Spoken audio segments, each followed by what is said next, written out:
Bom dia, boa tarde, boa noite. Saúde a igreja com a graça e a paz.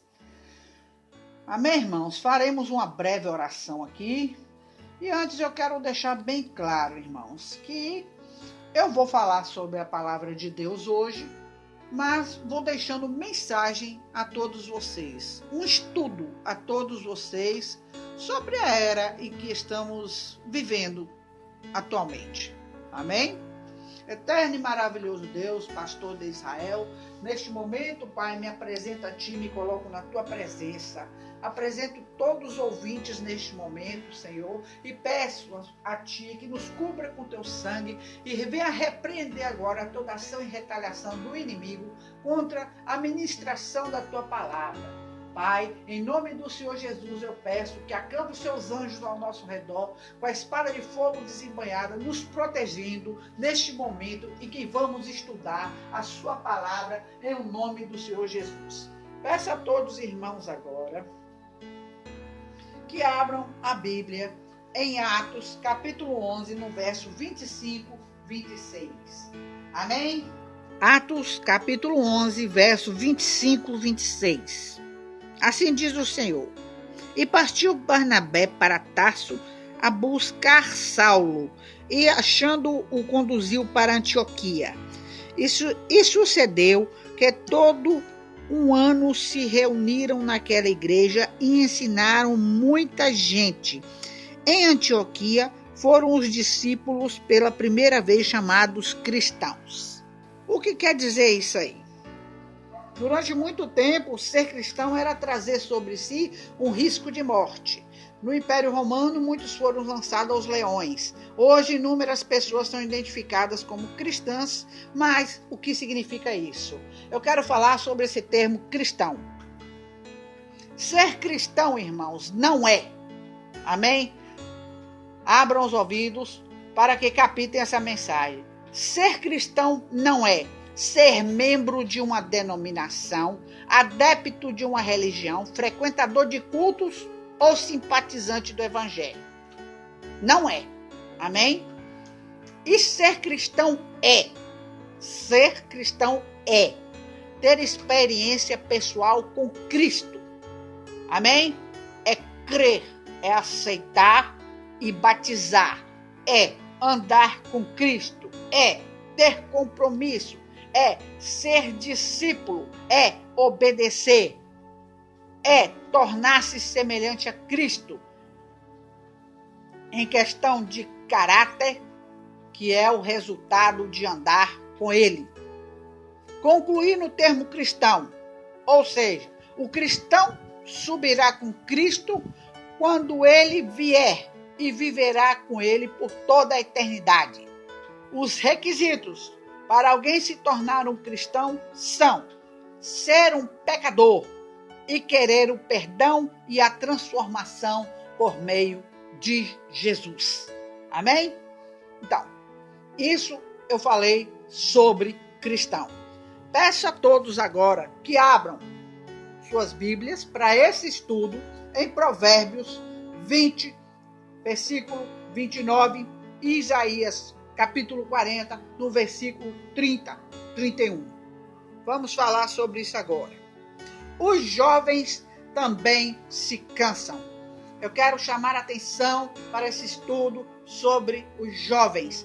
O que está acontecendo com nossos jovens? Por que estamos perdendo tantos jovens ultimamente? Certo? A palavra é viva. A palavra de Deus é verdadeira. Como assim está escrito, Provérbios 20, 29. Diz assim: o ornato dos jovens é a sua força, e a beleza dos velhos as cãs. Isaías 40, verso 30, 31. Olhem só. Os jovens se cansarão e se fatigarão, e os jovens certamente cairão. Mas os que esperam no Senhor renovarão as suas forças e subirão com asas como águias. Correrão e não se cansarão, caminharão e não se fatigarão. Em que eu quero chamar a atenção de vocês? Em Provérbios 20, no versículo 29, Salomão elogia a força dos jovens. Porém, Isaías diz que os jovens se cansarão, ficarão exaustos e cairão. Se os jovens são tão fortes, têm tanta energia e disposição, por que eles se cansariam e cairiam? Amém, igreja? Olha o motivo aí, o porquê. Por causa da frustração dos objetivos não alcançados. Que objetivos seriam esses? Emprego, carreira, dinheiro, casamento e outros sonhos ou necessidades. São muitas vezes impedidos ou adiados por motivos diversos. E isso pode causar o quê? Desânimo e um tipo de cansaço por causa da luta. O cansaço pode querer antecipar as coisas ou ir longe demais. Estes são os jovens que estão vivendo hoje. Ou eles querem correr demais para alcançar algum objetivo, ou eles querem antecipar o momento de acontecer. Amém, igreja? Quem corre muito se cansa. Muitos jovens estão muito apressados para experimentar os prazeres da vida. Com isso, entregam-se ao quê? A sexo ilícito, a relacionamentos superficiais, a drogas, a más companhias e outras coisas mais. Isso pode causar um cansaço existencial. Ao chegar a um certo tempo da vida, os prazeres se tornam-se problema porque foram buscados na hora errada. Por exemplo, o sexo ilícito. Muita gente fala, porque quando vai falar com o jovem, fala logo em sexo, né? Porque o jovem, né, como diz aquele pastor que sempre pregou, né, que o hormônio nunca respeitou Jesus, não é verdade? Então, vamos falar sobre o sexo ilícito. Por exemplo, ele pode trazer uma gravidez precoce e não planejada, além de doenças, uma formação familiar inadequada, porque está fora da hora, não está praticado corretamente. Outro, a força do jovem é automaticamente roubada por Satanás. Ou seja, o inimigo rouba a força do jovem através de quê? Dos vícios, da bebida, do fumo, das drogas, né? E outras coisas. Então, com isso tudo, vem o quê? A queda. E cairão. Primeiro vem o cansaço, mas o indivíduo tenta continuar com o mesmo tipo de vida. Depois vem o quê? A exaustão, que é um cansaço extremo e imobilizador, que imobiliza ainda a pessoa. O estágio seguinte é o quê? A queda. Amém, igreja? Quantos estão desistindo dos estudos? Quantos estão desistindo da família, do trabalho e até mesmo da própria vida, doentes com depressão? Amém, igreja? Isso quer o quê? Isso quer dizer o quê? Uma exaustão muito grande que pode ocasionar a depressão, a desistência, né? Que podemos concluir disso? Eu tenho a dizer para você que não desista. Coloque Deus na sua história. Jesus diz, vinde a mim todos que estáis cansados e sobrecarregados, eu vos aliviarei, lá em Mateus 11, no versículo 28. Os que esperam no Senhor renovarão suas forças, como está em Isaías 40, no verso 31, que eu acabei de mencionar. Pois o jovem precisa aprender a confiar em Deus e esperar pelo futuro que lhe reserva, não tentando antecipar aquilo que a sua consciência rejeita, por ainda não ser o momento certo. Uma outra mensagem que eu deixo a vocês está no livro de Eclesiastes, no capítulo 11, no verso 9. Olha só. Alegra-te, jovem, na tua mocidade, e alegre-se o teu coração nos dias da tua mocidade, e anda pelos caminhos do teu coração e pela vista dos teus olhos. Sabe, porém, que por todas essas coisas te trará Deus a juízo. Olhe o que isso quer dizer. Salomão talvez já fosse idoso quando aconselhou os jovens com base em uma experiência pessoal e dolorosa, conforme se lê lá em Eclesiastes 2. Amém, igreja? Entre aí no livro de Eclesiastes 2, o que diz lá em Eclesiastes 2, disse eu no meu coração, ora, vem, eu te provarei com alegria Portanto, goza o prazer, mas eis que também isso era vaidade. Amém, igreja? Olha, ele diz o quê? O rei se deixou levar pelos caminhos do seu próprio coração, buscando aquilo que seus olhos desejavam. E o resultado foi vaidade e aflição de espírito. Quais são os caminhos do coração? Hein, igreja? São aqueles ligados aos nossos desejos, que podem ser corretos ou não.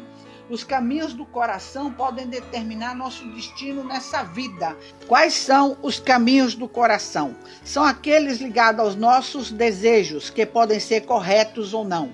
Os caminhos do coração podem determinar nosso destino nesta vida e na eternidade. Nosso destino, nossa vida profissional e familiar será determinada pelo que desejamos e buscamos. Onde esses caminhos levam, né? O caminho do coração. Jeremias 17, no verso 9, disse o quê? O coração do homem é enganoso. Alguns caminhos parecem bons, mas conduzem à morte. Temos também lá em Provérbios, capítulo 5, no verso 5, no capítulo 12, no verso 15, no capítulo 14, no verso 12, e no capítulo 21, no verso 2. Então, precisamos avaliar nossos desejos e planos sobre a luz da palavra, certo? Então, o caminho de Deus, nós vimos o caminho do coração, né? Agora, o caminho de Deus. Qual é o caminho de Deus? Jesus é o caminho de Deus para nós. Andar nesse caminho significa andar com Jesus, viver do modo como Ele quer, de acordo com seus mandamentos e ensinamentos. Que podemos concluir desta mensagem que eu estou deixando aqui? Que, jovem, você abandone todo o caminho mau. Não confie cegamente no seu próprio coração. Tanto você jovem, como você de mais idade, como você de meia idade. Amém, igreja? Não confie, não se estribe no seu próprio entendimento, no seu coração. Aceite o caminho de Deus, que é o único que conduz à felicidade e à vida eterna. Amém? Tenho que deixar também uma mensagem do desafio de seguir a Cristo. O texto é João 6, verso 35, 37, 66 ao 68. Vamos abrir nossa Bíblia em nome do Senhor Jesus? João capítulo 6, verso 35. Diz assim: E Jesus lhe disse: Eu sou o pão da vida. Aquele que vem a mim não terá fome, e quem crê em mim nunca terá sede. Mas já vos disse que também vós me viste, e contudo não crerdes. Tudo o que o Pai me dá virá a mim. E o que vem a mim, de maneira alguma o lançarei fora. Amém? Agora vamos para o 66. Desde então, muitos dos seus discípulos tornaram para trás e já não andavam com ele. Então disse Jesus aos 12: Querem vós também retirar-vos? Respondeu-lhe, pois, Simão Pedro: Senhor, para quem iremos nós? Tu tens a palavra da vida eterna. E nós temos crido e conhecido que tu és o Cristo, o Filho de Deus. Amém? O que quer dizer isso? A vida cristã não é uma filosofia como muitos têm pregado, como muitos têm falado, como muitos têm entendido. É andar com Jesus, é seguir a Cristo. Eu estou falando do desafio de seguir a Cristo. Entendeu? Quem segue não escolhe a direção a ser tomada. Quem segue a Cristo não escolhe a direção a ser tomada. Né? Até onde você está disposto a seguir a Cristo? Vamos traçar aqui agora um paralelo entre a vida cristã, o caminho de Israel, entre o Egito e Canaã.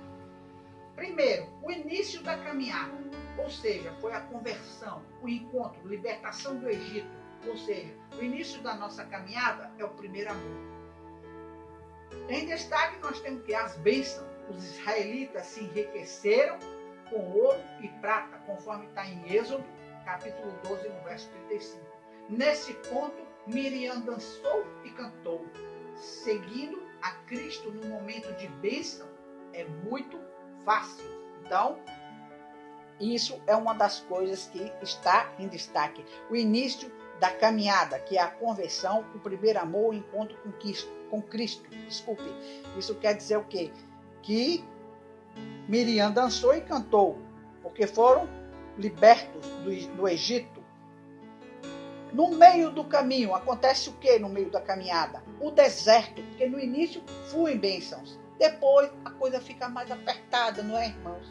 É o deserto, onde é a escola de Deus, a escola de Jesus. É o deserto.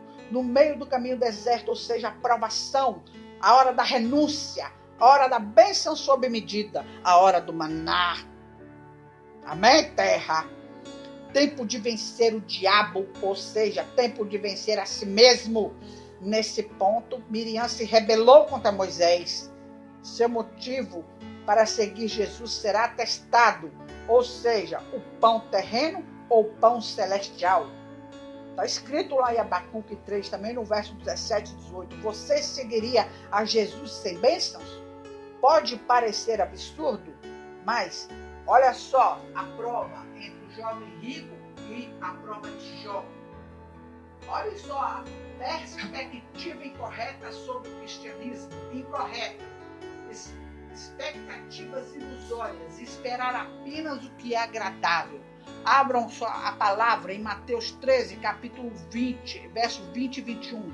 A semente entre as pedras, ou seja, a ofensa. O convertido que não contava com as tribulações, ou seja, a teoria, a teologia da prosperidade que muitos andam pregando. O objetivo do ser humano é apenas o bem-estar, conforto e felicidade. É o ter. E nós não estamos focando no ter, porque o ter é passageiro. Temos que focar na perspectiva correta, que é o ser, a visão de Deus, que é sobretudo a formação do caráter cristão em nós. É o ser, focaliza o eterno. A maior experiência que teve o cego de Jericó é um exemplo. Não foi enxergar, mas foi ter um encontro com Jesus. Amém? O alvo e os obstáculos. Quem segue Jesus quer ir para onde ele vai. Jesus vai para junto do Pai, ele vai para o céu. Mas no caminho existe a cruz. Você ainda quer segui-lo? Queremos reinar com Cristo. Podemos beber o cálice que ele bebeu? Olha Marcos capítulo 10, verso 35 ao 40. Olha o Salmo 23, 4. Seguindo a Jesus no vale da sombra da morte. Olha Mateus 16, verso 25. Quem perder a sua vida por amor de Cristo achá-la-á. Os discípulos enfrentaram até mesmo a morte física. E a chegada a Canaã celestial para quem seguir a Cristo até o fim. Miriam não entrou em Canaã. Olha a recompensa. Na Nova Jerusalém não haverá provações, mas por enquanto precisamos suportá-la. Ou seja, Jesus não dispensa seus seguidores. Ele nos ouve, nos perdoa e nos aceita. O problema é que muitos seguidores desistem, desviam do caminho e escolhem caminhar sem Jesus. E a escolha correta é caminhar com Ele. Amém, igreja? Então, eu peço que todos meditem nesta mensagem que eu estou deixando e continuem se inscrevendo no canal Escute a Voz do Ministério Pentecostal Não Temas. A todos, a paz do Senhor. Amém.